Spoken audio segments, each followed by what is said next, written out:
Bueno, vamos a concluir el día de hoy con la primera conferencia plenaria organizada para estas jornadas, el doctor Darío Barriera.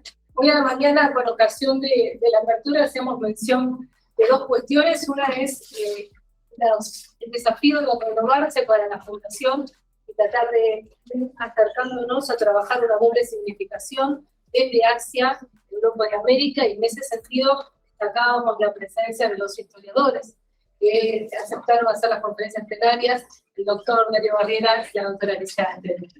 También hacía mención del agradecimiento que la Fundación tiene a la Universidad Católica Argentina por todo lo que nos ha favorecido para este encuentro científico, y en especial al profesor Horacio García Bocio, que ahora lo tenemos, y la verdad que todas nosotras queremos agradecerle, porque lo que yo destacaba es que fuimos con Cecilia a presentar los proyectos y confió y abrió las puertas de la universidad.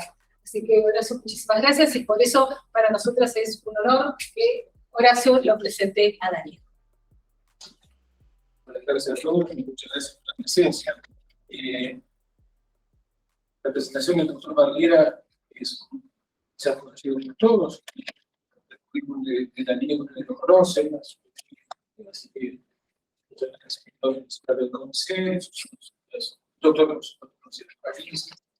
Está en este proyecto que le fascinó, que es el tema del programa Malvinas Atlántico Sur, además como coordinador de la Red Internacional de Estudios sobre el gobierno archipiélagos. Con Darío lo conocemos hace muchos años, y si ustedes conocen su calidad académica, pero además la calidez humana, Darío siempre ha sido formador de espacios y de encuentros, de condiciones de posibilidad. No solamente por nodos tratadores internacionales, sino también por todos aquellos que en su momento hemos compartido espacios para el pensamiento. Antes de que escuchemos al orador principal, que es clave, yo quiero felicitar también y animar a algo que es tradición en la UCA. En la UCA, ustedes saben, la doctora Silvia Bruñada, la doctora Cecilia Bar, la doctora Mariana Zapatero, han sido quienes continuaron algo que fue fundada en la UCA hace muchos años, que es el Instituto de Internet de la doctora María del Carmen Carrier, la revista de España, que se ha renovado en esta continuidad. Yo creo que un espacio clave en la universidad, que es un privilegio, un universitario que vive de esto, y en estos ámbitos somos privilegiados, tanto en Argentina como en Europa, presupone crear condiciones de posibilidad. Entonces, que haya personas lúcidas que se animen a esto, y la Fundación de Estudios de España, que también tiene que, se está planteando este desafío de la renovación, respecto a la tradición y a la trayectoria, creo que es importantísimo. Los invito también a conocer la producción, que seguramente la conocen, ¿no? El instituto, y también la animación que hacen Cecilia y Mariana y Silvia Bruñada, de nuevos jóvenes que están pensando la historia de yo estoy hace muchos años encargado de un espacio de formación de grado y posgrado, que es la UCA, en el Departamento de Historia de Facultades y Sociales, y Ciencias Sociales, le mando una especial saludo nacional de Cana, una felicitación también a la doctora Elena Cantano, socióloga, y esto que es el diálogo interdisciplinario en una clave de apertura. Yo creo que el gran desafío de las universidades, creo que la UCA, más allá del espacio físico, presupone esto, ¿no?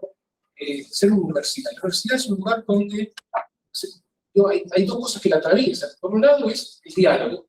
En un mundo de discursos monológicos, la posibilidad de abrirse a un otro, aunque el otro venga con una mirada, una aproximación diferente. Entonces, creo que la Cátedra de Historia de España y los departamentos que están abiertos, van a invitar a esta primera mirada. Y el segundo punto, que también es importante, es, yo digo, en un mundo deshumanizado, yo creo que tiene que reunir esto que en la vieja idea de algunos papas lúcidos, como Juan XXIII o Pablo VI, ellos hablan de ser expertos en humanidad, ¿no? Entonces, yo creo que lo que nos une a todos es esta cuestión del respeto a toda persona y a la dignidad de toda persona. y evitar ciertos sesgos que nos evitan, digamos, que generan reduccionismos antropológicos, epistemológicos. Si tenemos esa apertura y esa mirada múltiple sobre el otro, yo creo que romperemos escenarios de grieta, de conflicto y de guerra, ¿no? De odio, inclusivos y tácticos. Entonces, esa es la invitación y el espíritu de esta jornada. Yo creo que se ha encendido a muchos en servicios, en términos de libertad de pensamiento. Y si lo comercial no es eso, bueno, quizás tendremos razón de ser, ¿no? Y eso se junta con, se une a la presencia también de Darío, ¿no? Creo que ha sido animador en los espacios de este escenario, y bueno, confío que lo sigues haciendo, ¿no? Que estamos un poquito más con experiencia renovada y acumulada, no somos, ¿sí? Estamos viejos, tenemos experiencia, juventud acumulada, tengamos este espacio. Entonces, esto creo que es la bienvenida, el ánimo, y para que se repita acá o en otros espacios, porque creo que si logramos esto, yo de los chicos jóvenes esperaban que eran más. Ellos nos están, con todo respeto, estamos muy bien, todos ellos nos están planteando un mundo distinto. Y las respuestas sabidas ya no nos sirven porque ellos nos cambiaron las preguntas. Entonces, hay que revisitar incluso ciertas miradas de esto, ¿no? Epistemológicas, historiográficas. Ellos tienen una matriz distinta, epocal, democrática, respetuosa de fundamentos que para nosotros no eran tan obvios y que para ellos son necesarios para revisitar la historia. En esa clave humanista es la bienvenida a Darío, un enorme placer reencontrarnos. Todo suyo, doctor. Bueno, gracias. La verdad que tengo que cambiar el modo de empezar los agradecimientos porque es una sorpresa para mí que haya venido a presentarme, una sorpresa que bueno, muy grata. Además, que no te dijeran nada. Familia querida para mí, vos lo sabés. Y además son muy apropiadas las palabras que dijiste para estos días que corren, que tienen un valor muy profundo, no solamente académico, sino social y político. Es muy importante. Y te lo agradezco enormemente. También a Mariana, que con las gestiones, ha sido una guía extraordinaria desde el momento de la invitación hasta acá. No tuve ninguno gracias a ella en realidad. Cecilia, el resto de las organizadoras, coordinadoras de mesa, colegas, muchas gracias a todos. Muy linda recepción. Yo voy a hablar de algo que estoy trabajando hace algunos años como deriva de mi interés por el gobierno del territorio rioplatense, y espero poder interesarnos, no solamente por mor de que la conferencia les caiga bien o les guste, sino para que vean este tipo de problemas en sus propias investigaciones. Yo estoy muy entusiasmado espero poder transmitirles una forma de ver estas cosas. Para la historia, no hay isla que no importe. Durante el año 2006, editorializando el primer número del Island Journal Studies, el polifacético geógrafo de Malta, Godfrey Baldacchino, listaba una serie de razones por las cuales quienes hacemos ciencias sociales en general debemos dirigir nuestra mirada hacia las islas. Voy a citar muy pocas. Pero fíjense, casi un 10% de la población mundial vive en ellas. Un quinto de los estados nacionales soberanos son islas. Las formas más innovadoras de soberanía, de manejos ambientales y, cómo no, los PBI más altos de este siglo provienen de ellas. Muchos autores han señalado ya el valor estratégico de islas y archipiélagos oceánicos en el proceso que algunos denominan de primera globalización, también llamada temprana o arcaica. Aquí nos van a interesar hoy algunos en particular. Todo el mundo ha adivinado que el de Malvinas, especialmente. Pero sobre todo aquellos que le fueron disputados a la monarquía española por la británica, entre otras, durante la década de 1760. Empezamos por el final, no de toda la historia, pero sí de esa década. Este es el grabado que ilustra ese final. O al menos el final que esos actores creían que estaban protagonizando. Este grabado pertenece al momento que parecía la culminación de un conflicto que había marcado toda la década de 1760. Donde, el 10 de junio de 1770, cuando una expedición española al mando de Juan Ignacio Madariaga expulsó a la guarnición británica que se había establecido en Puerto Egmont y la Trinidad, al norte de la Gran Malvina. Es el punto número 1. Este episodio, que en ese momento parecía resolver varios años de intercambio de amenazas en el Atlántico Sur, es al contrario muy conocido y ha sido consignado por historiografía a todos los niveles de inclinaciones, sobre todo por sus consecuencias.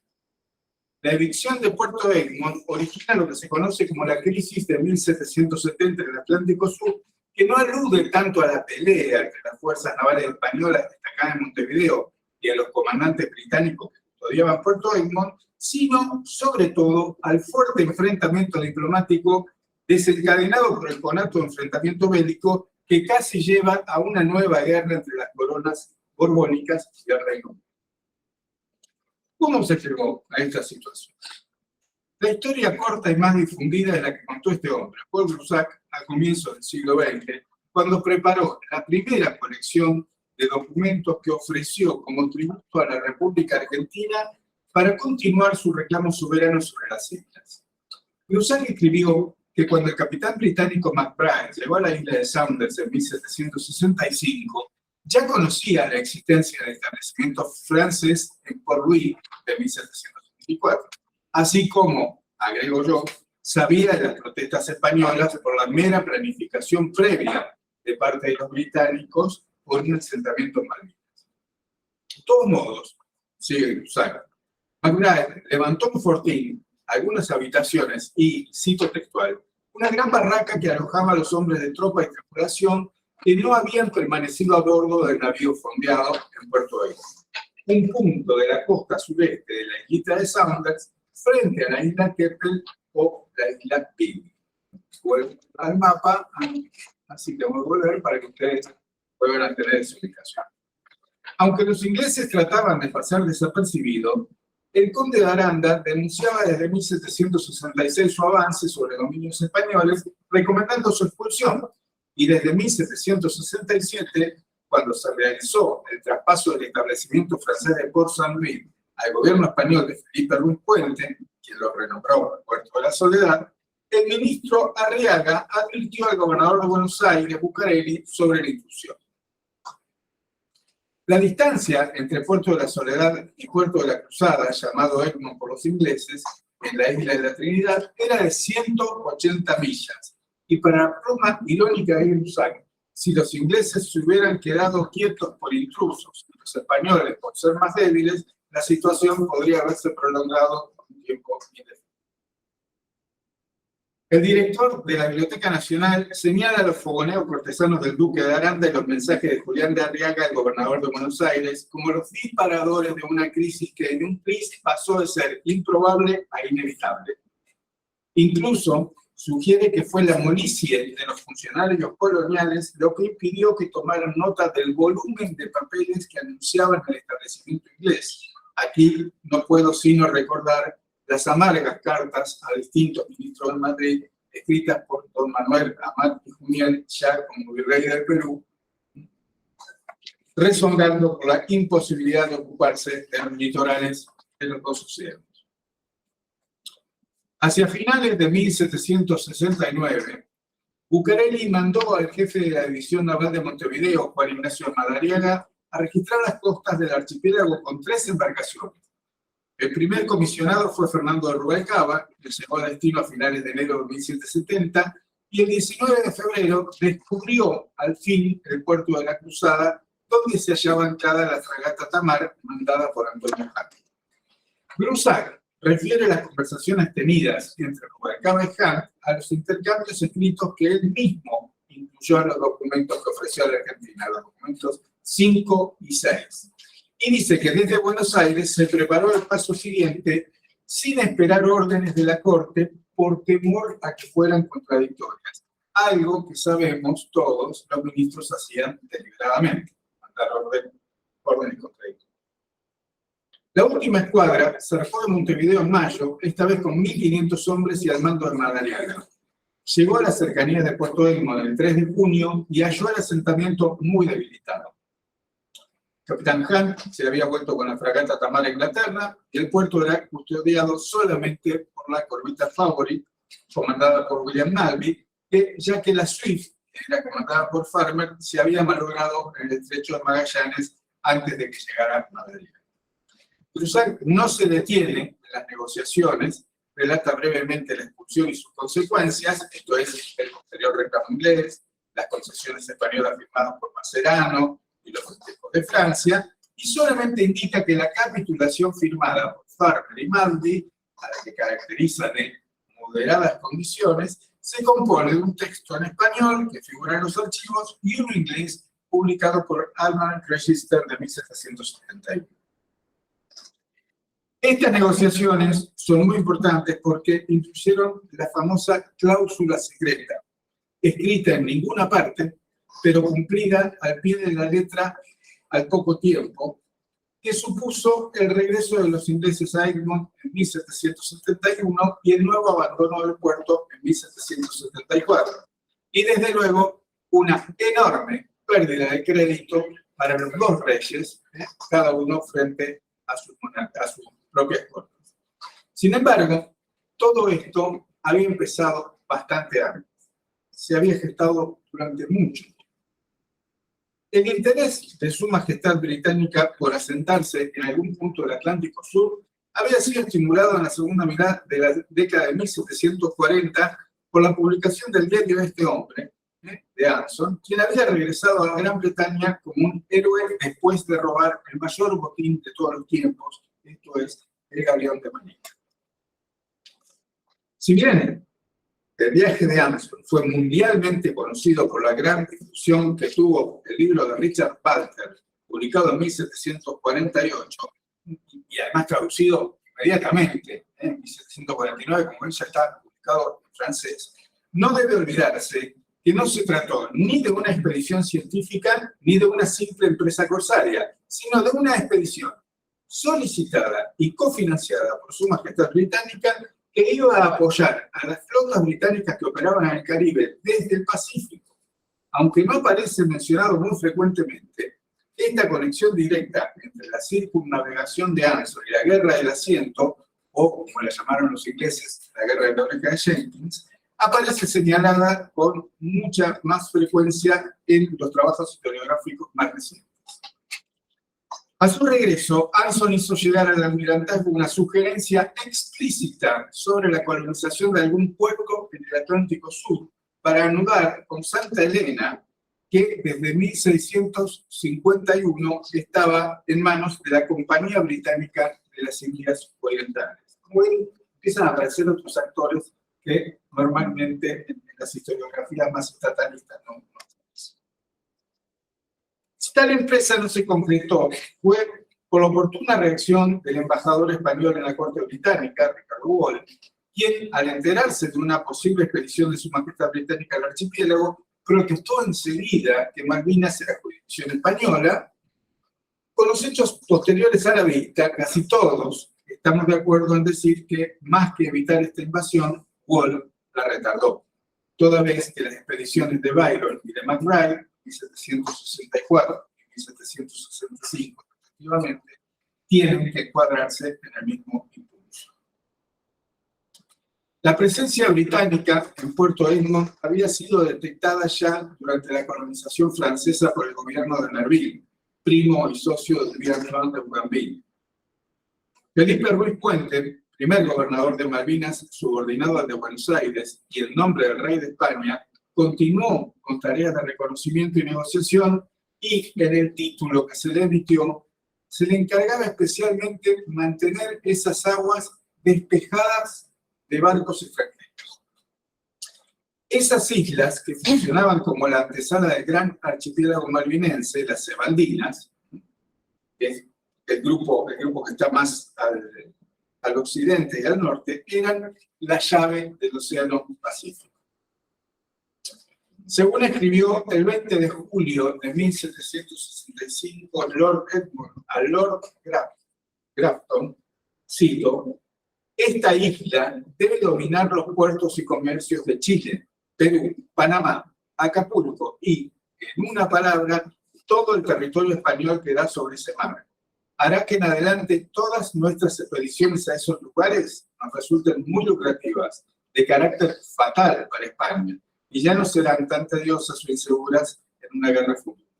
Su gracia se dará cuenta en su debida oportunidad de las prodigiosas ventajas que en el porvenir representará el establecimiento de una base a la primera nación que se instale en ella firmemente. Claro, que las palabras de este señor se parecen enormemente a las de este otro.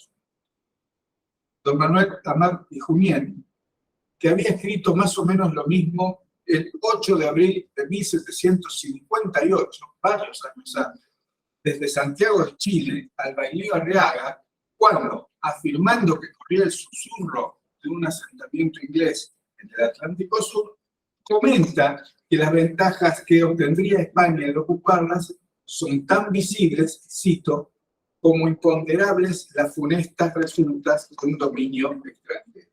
Aquí está la carta de Amat. Entre junio y agosto de 1764, dos de los más importantes ministros de Carlos III, el Bailío Arriaga y el Marqués de Grimaldi, lanzaron una serie de consultas entre sus colegas y asesores, ya no para confirmar los murmullos de los que hablaba Amat, sino otros todavía más dolorosos. Los ministros querían saber si era cierto el rumor de que los franceses eran los que habían fundado finalmente un establecimiento en las Islas Malvinas y, caso afirmativo, consultaban qué determinación debían tomar. Si el primero de los puntos pudo ser documentado con noticias publicadas durante el mes de julio en las gacetas de París y de Ámsterdam, el segundo exigía consideraciones y saberes que algunos de los informantes debían exponer para argumentar su opinión. Entre los papeles resultantes de esta compulsa, que el Marqués de Grimaldi remitió al conde de Fuentes, embajador de Carlos III en París, para su mejor información de cara a las negociaciones que tenía que dar con el duque de Choiseul en Francia, se cuenta un detallado informe de Jorge Juan, fechado en Madrid el 11 de agosto de 1764, por lo cual no hace falta que presente a nadie. La pieza es maravillosa, y es maravillosa por donde se la mire, puesto que, además de lo que se le pide, contiene algunos párrafos muy concisos sobre el modo en que los asesores de Carlos III producían sus informes. Jorge Juan, quien ya había estado 15 años en América y además había hecho una productiva estancia en Gran Bretaña, no tiene que aclarar que no conoce las islas. No sabe ni siquiera dónde quedan. No tiene la correcta ubicación del archipiélago. Esto es un denominador común para todos los consultadores. Pero sí lamenta enormemente el que sus continuos desplazamientos le obliguen a vivir separado del mayor número de sus libros y papeles, que siempre son preciosos para satisfacer las consultas y los expedientes que esa excelencia se sirve comunicar. El asesor reconoce no saber nada sobre las islas, pero no tiene ningún problema en dar su opinión fundada. Y si fuéramos imprudentes o poco hermenéuticos, nos sorprendería mucho constatar que la mayor parte de los consejos allí vertidos coinciden perfectamente con las decisiones que luego tomó el gobierno de Carlos III. En el ínterin, como sabemos, la ocupación de las islas por una empresa de colonización francesa se materializó, pero al amparo del Pacto de Familia y mediando las indemnizaciones correspondientes con gastos de la misma, Luis XV cedió la posesión del archipiélago a Carlos III y en la corte esto hizo progresar el tema en otras direcciones. Una segunda ronda de consultas sobre qué hacer con las Islas Malvinas se libró durante 1766, cuando ya se había despejado la cuestión francesa. Los ejes eran dos. Reconocida la presencia británica en una de las islitas de Occidente, los asesores debían decantarse en primer lugar por el enfrentamiento o la negociación. En segundo término, debían aconsejar sobre el mejor modelo para su defensa, si el patrullaje o un gobierno aceptado. Después de los tratados firmados a la salida de la guerra de los 7 años y de lo que se conoce como la Paz de París, las posesiones francesas en el norte del continente americano y el Caribe se habían visto fuertemente disminuidas. Por este mismo motivo, Antoine de Bougainville y Choiseul habían compartido el entusiasmo por una nueva Acadia en el Atlántico Sur, donde se había desplazado ahora el nuevo ojo de la tormenta. Si a finales de la década de 1730 los británicos habían iniciado la guerra del asiento porque la paz era un mal negocio y todos sus engranajes se oxidaban, la experiencia bélica finalizada en 1763 había confirmado que su diagnóstico era completamente acertado. En otras islas bien distantes, los sitios de las ciudades de Manila y La Habana habían producido un enorme desgaste a las fuerzas y a las arcas españolas. ¿Por qué la ocupación de una islita en el oriente de Malvinas no iba a activar esta memoria reciente? En ocurrencias como esta se aclara por qué es indispensable desnacionalizar la historia de islas que todavía reivindicamos como propias. ¿Por qué? Para hacer aparecer, de la mano del modo en que lo pensaban los agentes de la época, asociaciones de sentido que planteaban sin ninguna duda disputas imperiales en una escala que era planetaria. Reduzcamos la escala a un punto intermedio. Prestemos atención ahora a la mirada que se tenía sobre los archipiélagos del sur americano desde la capital del virreinato que existían originalmente los. ¿Cómo eran percibidas las Malvinas y la zona del estrecho desde el Perú?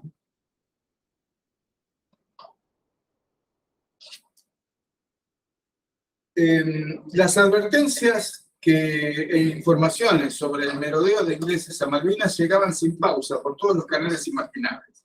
Don Manuel Amal Perfumier, por ejemplo, alertaba del tema desde sus años como presidente de la Real Audiencia de Chile y después de los años 1760 como virrey, recibía insistentes peticiones del secretario de Marina de Indias, Julián de Arriaga, a una de las cuales respondió a comienzos de 1767, relatando minuciosamente una serie de invasiones inglesas sobre el territorio que tenía a su cuidado. Según su experiencia como gobernador de Chile, los ingleses no podían ni querían dejar de interesarse en estas costas por una forzosa consecuencia de sus intereses y de sus máximas de gobierno. Incluso encontraba lógico que desearan asentarse y establecerse en algunos de los muchos puestos que dominan este Mar del Sur, siguiendo los mismos procedimientos que implementaron para establecerse en el norte, aposesionándose de las gargantas y forzosos pasos de las islas de Barlovento, el Seno Mexicano, el Canal de las Bahamas, cuando nuestras flotas y galeones viajaban y retornaban por aquel rumbo, como creo haber tenido el honor de significarlo a su majestad otras veces. Fin de la cita. Amat era muy claro con Arriaga. Los ingleses tenían una práctica, sabían utilizar estratégicamente los territorios insulares y repetirían en la zona del estrecho lo que habían hecho en el Caribe. El objetivo final no era para él el de internarse hasta el Paraguay o la Patagonia, ni hacer otros progresos que suenen a conquista, sino el de ubicar un sitio cómodo para fundar una colonia que les permita tener ventajas en tiempos de paz como de guerra.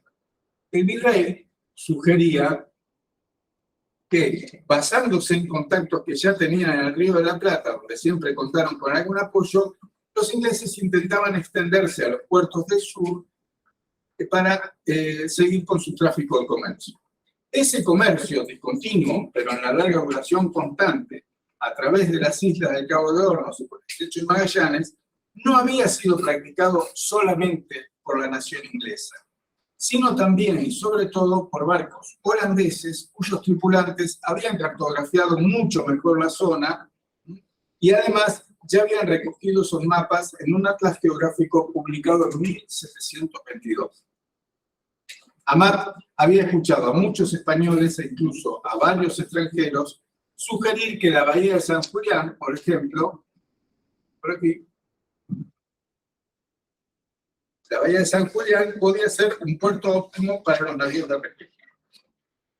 Pero para los británicos, ocupar las Islas Malvinas era útil a más de un efecto. Además del valor estratégico que tenía como llave del Pacífico, ya mencionado, el control de un pequeño asentamiento podía prestarse a unos usos menos nobles, pero no por ello menos efectivos. El mismo Lord Egmont, a cuya memoria le saqué bastante jugo, decía que retener esa posesión también era útil para presionar a la monarquía española en otro frente. Por ejemplo, en la negociación de la salida británica de Filipinas.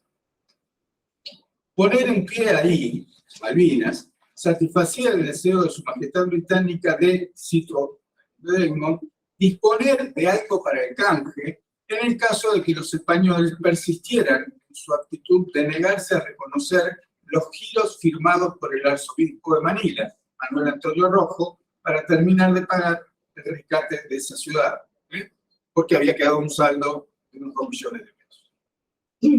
El negocio del que se habla acá, efectivamente, es la toma de Manila y su posterior desocupación.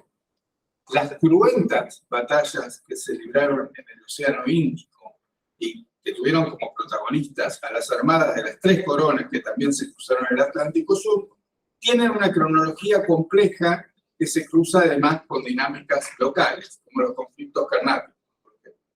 Ahora, Manila había quedado en el fuego cruzado de las coronas borbónicas y la británica. Entre 1758 y 59, los franceses sitiaron una vez más el litoral de Madrás, dominio inglés en la costa india, recuperado enseguida por una armada británica que como contraataque ocupó la colonia francesa más importante de la India, Pondicherry. William Draper condujo varias veces a la victoria a las naves británicas en estos años.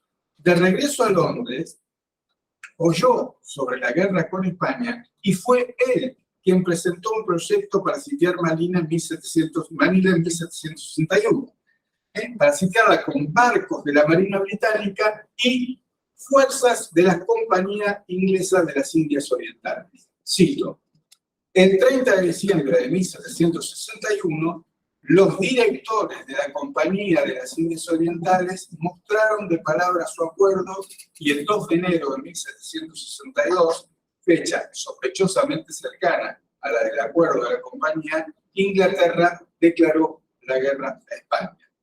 El 6 de enero, el gobierno inglés aprobó el proyecto de ataque a La Habana redactado por el almirante Anson, primero del almirantazgo, y del ataque a Manila redactado por Draper. Todo cierra perfectamente. Esto lo cito en un trabajo de Vila Miranda, un historiador español. El obispo había firmado letras pagaderas por el Tesoro de España por 2 millones de pesos y lo que dice Egmont es que las Islas Evaldinas o Sanders servirían aunque sea para presionar por este pago prometido y exigido a Madrid. Como puede apreciarse tanto al regreso del viaje de Anson como después del regreso del viaje de Draper, la operatoria se repite. Son los empresarios ingleses los que presentan un proyecto al almirantazgo con el apoyo de la Compañía de las Indias Orientales u Occidentales que, aderezado luego con autorizaciones oficiales, se convierten en empresas mixtas de invasión, saqueo, chantaje y potencial colonización en territorios ocupados o yermos, importando menos la cuestión soberana que los costos de oportunidad. En una línea luminosa sobre la cuestión de las soberanías modernas y sus fuentes, Tamar Ersov escribió: en pocas palabras, las bulas, los tratados y la doctrina no incluían respuestas, sino solo preguntas, y su materialización requería de interpretación legal determinación científica y recopilación de datos, que vaya si lo hubo. Pero lo que surge de la tensión entre los contratos y las situaciones prácticas de fuerza, tales como las que se atravesaban en el marco de las Cortes, el uso o la amenaza del uso de la fuerza en corto plazo, tornaba las situaciones menos doctrinarias, pero también menos inciertas. Entonces hay algo del cruce de razones entre los argumentos cortesanos y lo que luego pasa en los campos de batalla que me parece clave para comprender las dudas de los contemporáneos, tanto como las características del proceso de disputa que estamos analizando, el momento del surgimiento del capitalismo y consolidación del primer imperialismo. Ninguna de estas monarquías imperiales podía imponerse a las otras ejerciendo superioridad en un solo campo. Lo digo de otro modo. Esgrimir sobre las otras potencias superioridad solamente en el plano de los títulos, solamente en el plano de las doctrinas jurídicas o solamente en el plano del uso de la fuerza, no alcanzaba. Por lo demás, las imposiciones tampoco podían ser aisladas. Si se me permite la paradoja, cada situación debía ser considerada teniendo en cuenta todo el tablero, por lo cual los agentes negociadores debían emplazarse necesariamente en algún punto por donde pasara la mayor cantidad de información posible, razón por la cual las cortes dependían tanto de las informaciones que llegaban del pueblo. El episodio con el que comencé la conferencia es elocuente. Cuando la Armada Española, con Madariaga, se encontró militarmente muy superior a las fuerzas británicas de Puerto Egmont, consiguió inmediatamente la rendición local de sus comandantes. Pero el embajador español en Londres accedió a una negociación que no se correspondía para nada con esa situación. ¿Por qué? Porque ante la sola posibilidad de precipitar una guerra que tuviera por escenario los mares europeos, los negociadores exponían a su monarquía a una situación de inferioridad militar y a una escalada de gastos que no iban a poder afrontar. La experiencia reciente impedía al negociador cortesano refrendar el papel de la victoria militar obtenida en la Bahía de la Cruzada, porque el escenario de la disputa no se reducía a las acciones del Puerto Egmont. La memoria de los furtivos desembarcos ingleses en la Patagonia, a ambos lados de los Andes, desde el siglo XVI, la del incendio de Paita, cuyo poder también, de la guerra del asiento, rumores de ocupación de la isla Juan Fernández en el Pacífico, pero sobre todo la memoria muy reciente de las tomas de Manila y de La Habana, el ataque glorioso a Colonia del Sacramento en 1763, estaban muy presentes en las decisiones que tomaban los gobernadores australes, como Bucareli o Ruiz Puente, desde las conversaciones, estaban muy presentes, y también en las conversaciones de los cortesanos y en los informes que llegaban desde las audiencias. Desde luego, también existía una clara conciencia sobre los efectos mariposa, que podían tener episodios en apariencia nimios en las relaciones entre las monarquías. Si echamos un ojo a la relación entre España y Portugal solamente, que desde la década de 1730 informan muy buena parte de la relación fronteriza rioplatense, cuyo momento más álgido se ubica entre 1763 y 1777, esto es muy claro. Yo no me ocupo de estudiarlo, pero lo han hecho muy bien recientemente Diego Tellez Alarcia, Emil Reitano, Paulo Cosamay y Fabricio Prado, entre muchos otros. Además, como dejan ver, los intercambios que mantuvieron, por ejemplo, los comandantes que discutieron frente a Puerto Egmont, enfrentando no solamente rivales armados, sino también librando batallas contra las condiciones ambientales, ellos, los actores, los que se peleaban en el lugar, se sabían muy bien los engarces más finos de unas soberanías tan enredadas como polemizables. Lo que en algunos libros de historia parecen ser pequeñas disputas localizadas, en realidad hacían parte de estrategias y tácticas que en el gran archipiélago de gobierno que era la monarquía hispánica se ejecutaban de manera espacialmente discontinua pero que exigían aspirar a una coordinación que debía expresarse a nivel global. Estudiar cualquier tema desde esta perspectiva significa además inscribirlo históricamente en procesos de ampliación y afirmación o deflación, retracción de conjuntos, proyectos imperiales, sistemas económicos, que atraviesan la historia de territorios de todo el planeta. El caso del archipiélago malvinense es en este punto y con muchos otros paradigmático, y desde el mirador de la Legal History, Lorin Benton lo puso en palabras a las que no hay que quitar ni punto ni una coma. Con su promesa de suministros y provisiones navales y su potencial como punto de parada a lo largo de rutas marítimas imaginadas hacia el Pacífico más amplio, la isla de Norfolk encaja en el patrón de las islas Juan Fernández, las Malvinas y, tras el fatal encuentro de Cook allí, también de las islas Sandwich. Son lugares considerados vitales para los diseños imperiales globales a finales del siglo XVIII. En el siglo XVIII, algunos archipiélagos se convirtieron en piezas clave de las disputas por forjar imperios globales. De Tristán de Acuña a Juan Fernández, pasando por Malvinas, Sandwich, Norfolk y las Galápagos, de las Azores a Nootka, pasando por Groenlandia, las islas de las costas americanas del Atlántico Norte, Filipinas, Cuba o las islas de los Estados. Entre 1740 y 1780, la disputa por la ocupación y por los derechos sobre estos territorios es además un punto de encuentro entre dimensiones y agentes. Por ese corredor se cruzaron la alta política con los intereses de empresarios navales del norte europeo, las compañías comerciales, navegantes europeos y los pobladores de las propias islas, o bien, como en el caso malvinense, de las costas continentales más cercanas. Este nivel de conexiones, lejos de embarcarnos en una peregrinación inútil, puede ayudarnos a revelar un encuentro todavía desagradable entre las miserias de una etapa del colonialismo que no es tan lejana y está tan sepultada, y sus expresiones cotidianas sobre los barcos en los litorales conquistados.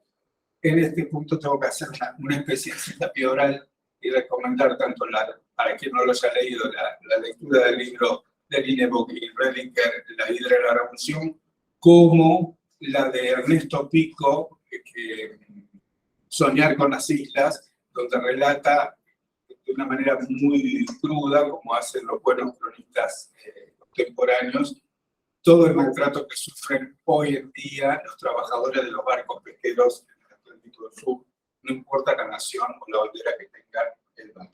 Sobre todo esto último me parece muy, muy importante. Si para Sebastián Conrad la historia global recupera sobre todo las grandes narrativas y la historia de las conexiones recupera el concepto de integración, yo diría que esos panoramas están demasiado incididos por una visión retrospectiva y entrópica de la globalización como etapa de un sistema. Mirada que podríamos explicar, según querramos, entre el optimismo y la ingenuidad. En mi opinión, desde una inspiración metodológicamente cercana, pero cercana al microanálisis, estoy usando las conexiones al extremo e inscribiendo los temas locales en dinámicas mundiales, lo necesario es reforzar la mirada sobre estas áreas como zonas de conflicto, de choque, de pruebas de derecho y de fuerza. Es evidente que en aquellos nudos de espacio-tiempo las conexiones fueron básicamente disputas y las integraciones, como en otros escenarios, lejos estuvieron de constituir un horizonte visible para esos agentes.